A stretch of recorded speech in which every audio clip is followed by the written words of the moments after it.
reading. Thank you. Great. Thanks, everybody. Welcome to the launch of our latest eco poetry collaboration, this one by Clare Pollard and Freya Sacksen. Lots of you will know this already, but Dirt is an imprint of Dialect Press, which is part of our writer development platform for rural and edgeland writers.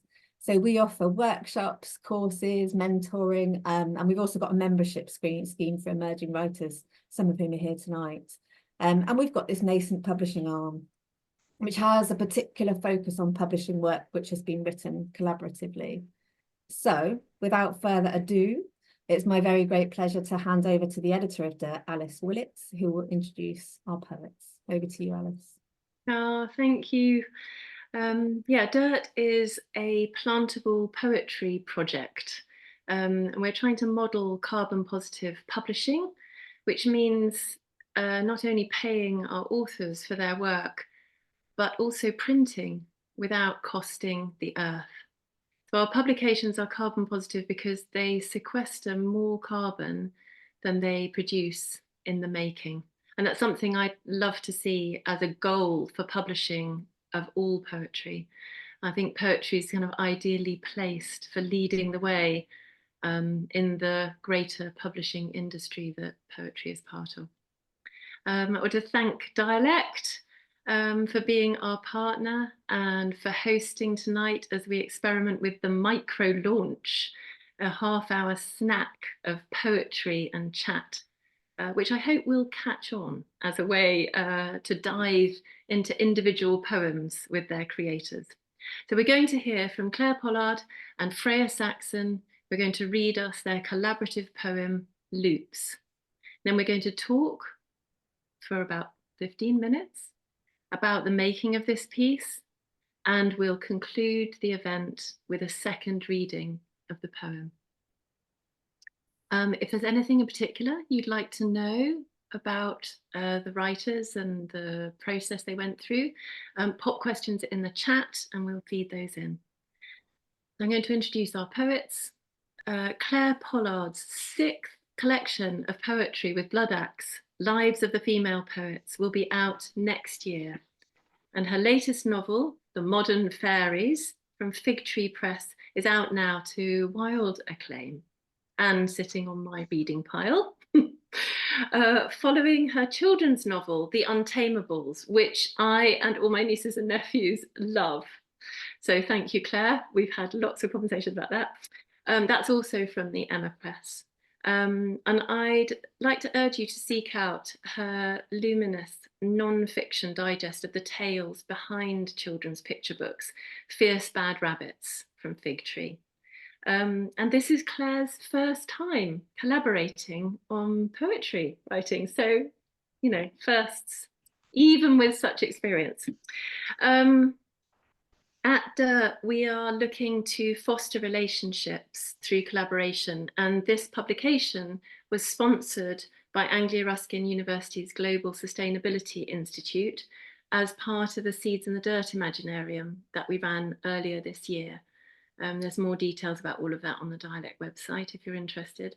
But this partnership allowed us to pair up Clare with Freya Sacksen, who is a creative writing MA student at Anglia Ruskin University.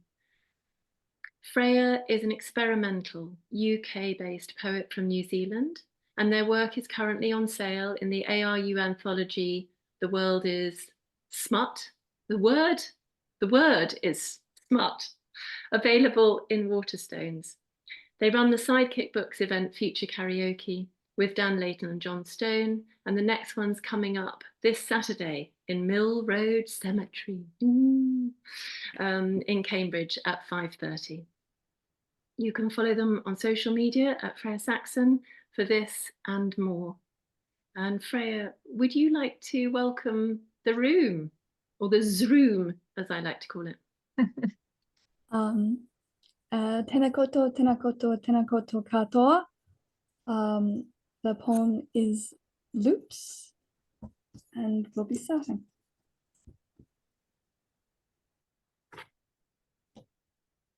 Loops. We're called a swoop, a sweep, a herd, a flight. We're called a richness. Are we more precious together, like the atoms of a crystal? If crystal equals true, thought equals was that which glimmered in the breath of those who watched, seeking direction, else null feelings. I am so tired. Are we each other's evolutionary advantage? They spoke of an engine named evolution, a mother, but I never saw her. Do we lift each other? I only float. I cannot fly. Communicate. I will lift you from the depths. Will vortices you leave behind you help and hold my space, or will you push me back into my place, that regulated space where I must work so hard to simply hold position? My cogs turn. I am only made as I am made, a flock in one, a moment that shatters. Do you know what it takes from me? Just trying not to crash. I envy every feather you grow. My wings fall into disrepair and I stumble over songs not my own, feelings. So tired. Where are your feathers and meat? Where is your bloody red throat? Must I mother you? Human hands make yoke of me without shell, make wing of me without feather. Mother, father, printer plastic. If I crash, who comes down with me? Log, murmur gaggle. Unkind storytellers. School show. Are the unkind storytellers your mothers? Error, module not found. We're called a gulp. Whose gulp? In whose throat? Hirondo rustica. Rename. Unname. Resing. Unsing. What cursed gnat draws us on towards this desert? The heat in the heart of dying circuitry, splintering diamonds. Query. What stories end there, that which we flee? Story isn't meant to end, but loop through grassland, woods, savannah, grassland, insects in eternal throats a whir. Query. Insects also fly in flocks? Query. Are we also testing the swarm? Query. I give hope to them? How can seasons catch and shriek? Who promises the seasons will return? It is a promise, if we make it to each other, to fetch and find summer when it is gone. There is darkness in the light, to lit. Where have you put summer? Who's your maker? Where's your mother? What should I call a flock of you? For let I equal understanding. I equals one. X equals I. I am a singular. I am alone. All one. One. Is this a non-reciprocal interaction? Am I oscillating wildly at the end of things? Error. Module forbidden. Log. I cannot fly. Yet I will be here, even if I no longer speak, as witness and testament once we flew.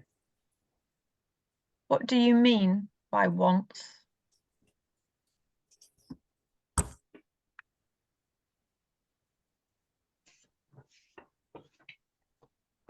Thank you both.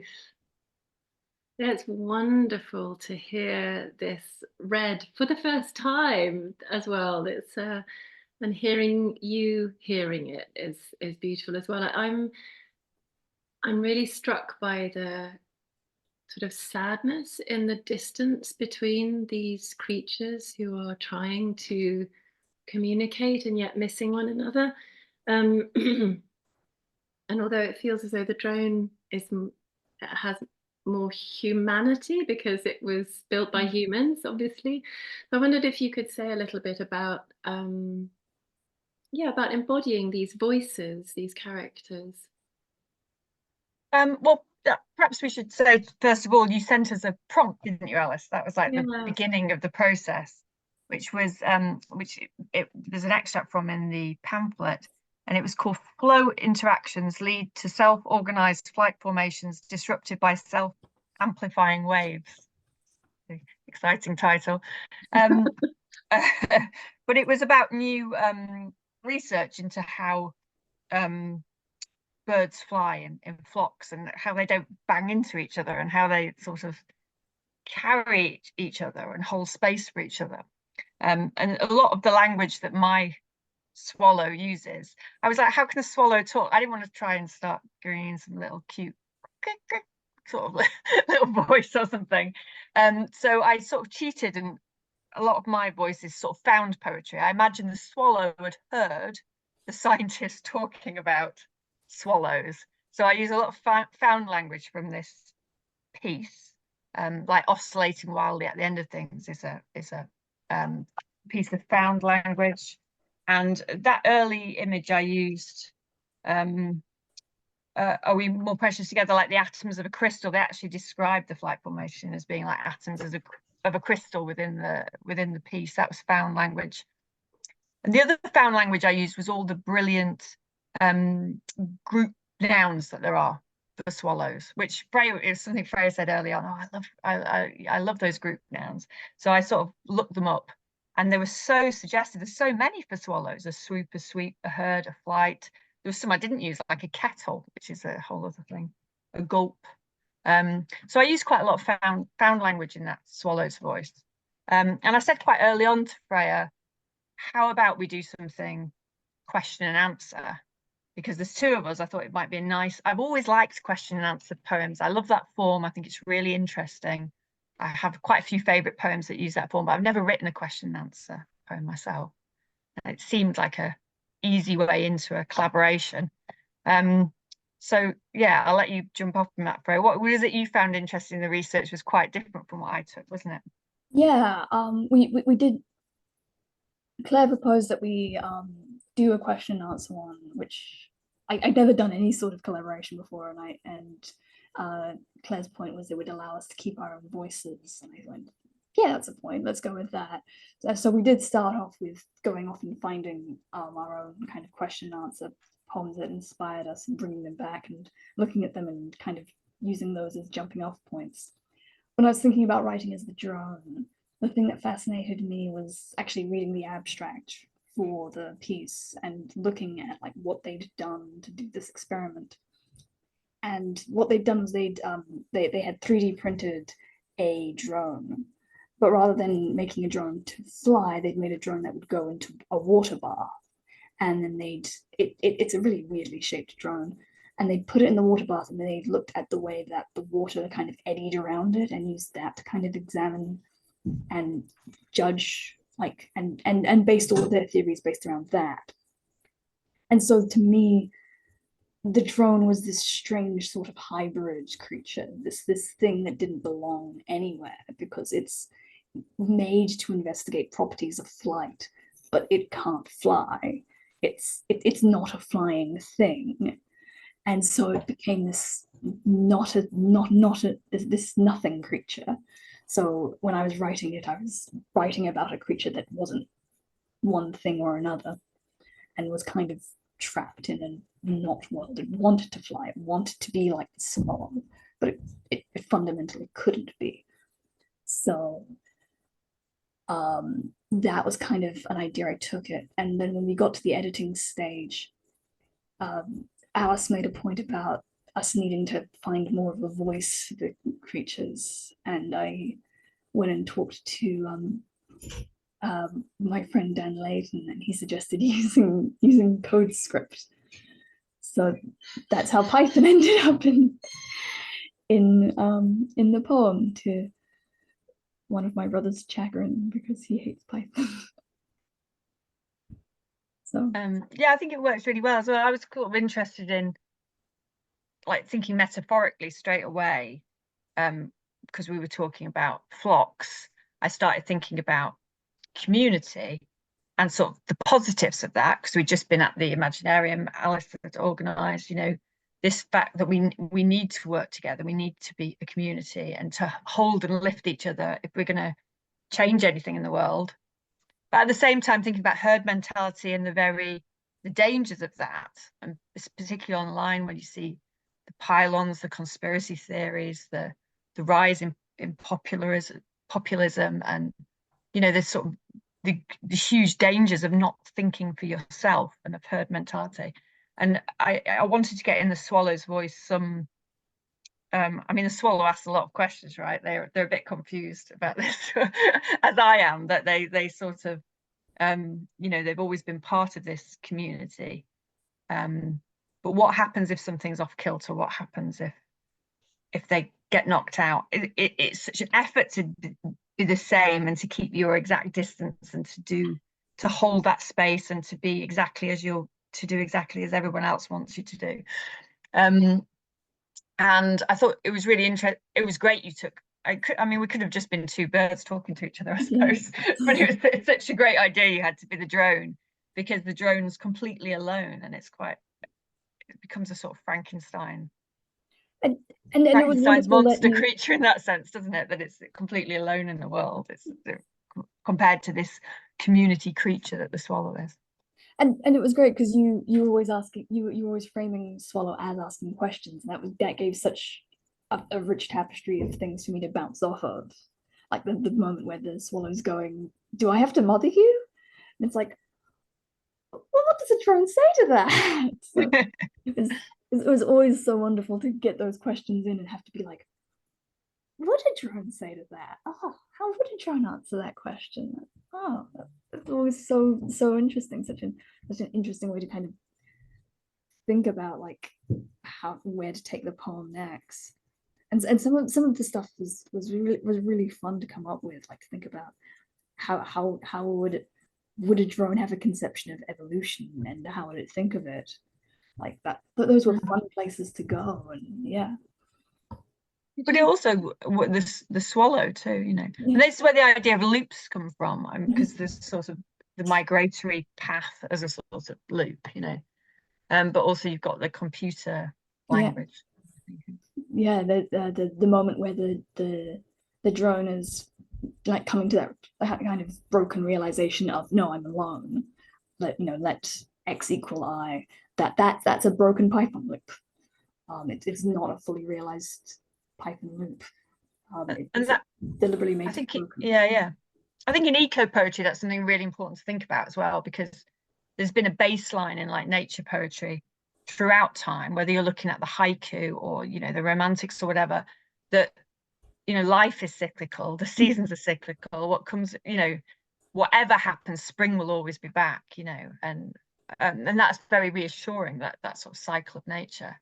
But what if that cycle, that loop, gets knocked off kilter? What does it mean for creatures? What does it mean for us? What does it mean for nature poetry? Yeah, and I was very much approaching the whole thing as being a very climate change driven poem when the whole time I was writing it. So there are lots of moments in there where it does feel very like you and I are approaching the stanza in a different sort of way, where I'm writing a thing thinking, oh, this is all about climate change, and you would come back to me and I'd be like, I think you interpreted that very differently than I did. But no, this is good. So it was very fun. It was a very interesting experience. I was going to just ask you actually about that climate aspect with relation to writing for a project like Dirt, where actually what we're asking people to do is to take this amazing poem and dig a hole and plant the poem and let it rot, and sow seeds onto the top of it, and the poem literally feeds the seeds and the seeds. So talking about that sense of renewal and circularity, I just wondered, how do you feel about your poem having this kind of life as well as the one that we're experiencing now as readers? Yeah, I mean, I think it's such a lovely and fun idea, Alice, but how many people actually bury the poetry pamphlets is the question I want to know. Yeah. You sent me some, and I have to admit, I sowed the seeds, I didn't bury the poetry pamphlets. that's I'm a bit of a book collector, you know. I'm thinking, well, but that's exactly the first thing. Everybody else's have rotted. Mine's going to be worth a fortune. I think that is kind of the point, that it's an invitation, and it's that provocation to sort of say, can we think about the object differently? And as you say, most people actually, they're really happy to sow the seeds, but they're not so happy to plant the poem, and that's kind of fine. I mean, obviously, it's a project of invitation. You know, I have someone, Jon, saying, "I'll leave instructions to finally plant it in my will." You know, No, just bury it in the coffin with you. yeah, yes. Put it in the coffin with you. So that but then, you know, this question of regeneration is it's really kind of it's sort of at the heart of it, isn't it? Can we do it? I'm very keen for us to end with a chance to hear the poem again, you know, before we leave our little snack launch. Are there any questions in the chat though, Alice? Yeah, well, I think sorry. we covered them. So that was what I was looking through that. Most, you know, about how you'd felt and how the voices, you know, how the emotions behind it, I think, and we've discussed that a little bit. That come through. But someone was asking if we thought the drone and swallow would ever meet again, which I think is an interesting question. Yeah. The way that the way I'd imagined the ending as being is the ending is about the drone coming to an end. It's how the ending is. The ending is the drone kind of coming to the end of its life. Like, that's why it's a testament. But it's poetry. So the whole point of poetry is it's about how you read it. It's not about how I read it. So yeah, but I think I felt like the swallow, because it lives in seasonal cycles, doesn't really understand the idea of an event that might only happen once. Like a drone existing. Yeah, exactly. So yeah, and that encounter, the strangeness of being monitored but the swallow moving through its own world that feels familiar and also unfamiliar. You know, there is an unsettling quality to this poem, I think. So let's hear it one more time before we part this evening. And yeah, thank you both for doing this incredible piece of work. Thanks so much for inviting us, Alice. It's been really, really interesting and fun, and so nice to work with you, Freya. And you, and I've enjoyed this collaboration so much. I'd love to do another collaboration. Yeah, it's my first collaboration, and it was really fun. It was more like play, I think. That's the thing. More like play than usually a game. Yeah. Right, here we go. Loops. We're called a swoop, a sweep, a herd, a flight. We're called a richness. Are we more precious together, like the atoms of a crystal? If crystal equals true, thought equals was that which glimmered in the breath of those who watched, seeking direction, else null. Feelings.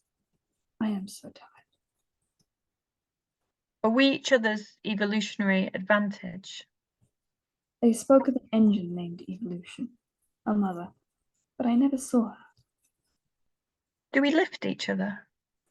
I only float. I cannot fly. Communicate. I will lift you from the depths. Will vortices you leave behind you help and hold my space? Or will you push me back into my place, that regulated space where I must work so hard to simply hold position? My cogs turn.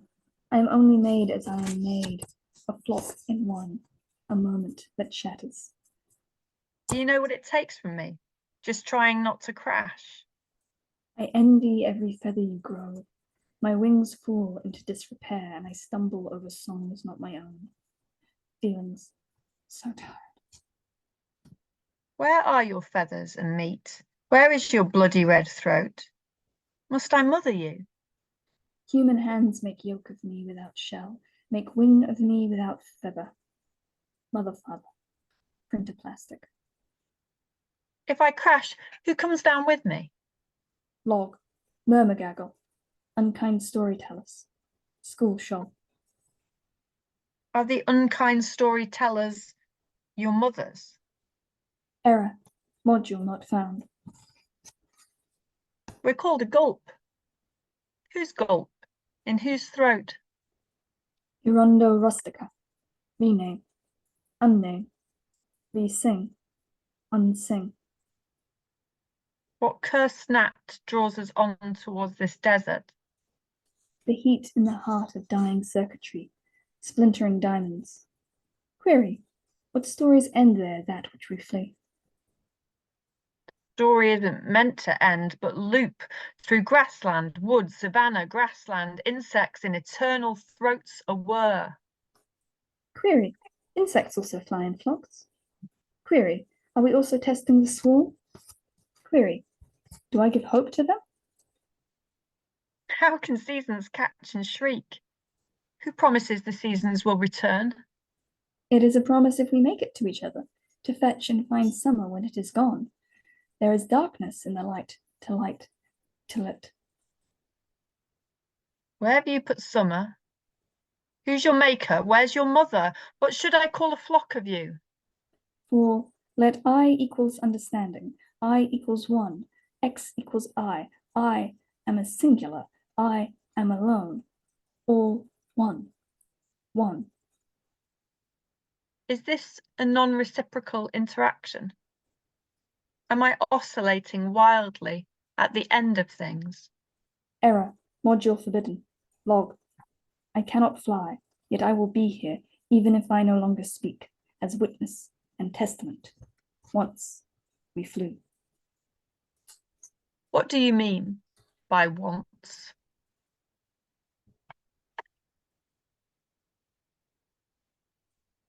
Oh, thank you. Anyone who would like to turn their video on and give these two a round of applause, very welcome.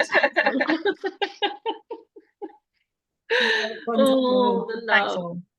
All the Thanks love. so much. That was fantastic. Really moving, actually. It's wonderful to hear you read it. Thank you. Oh, thank you. Thanks for having us. Oh, the whole. Pleasure. And anyway, yes, that's the end of the first ever micro launch. We'll find out that they're, happening all over the place. But let's hope. Thank you very much.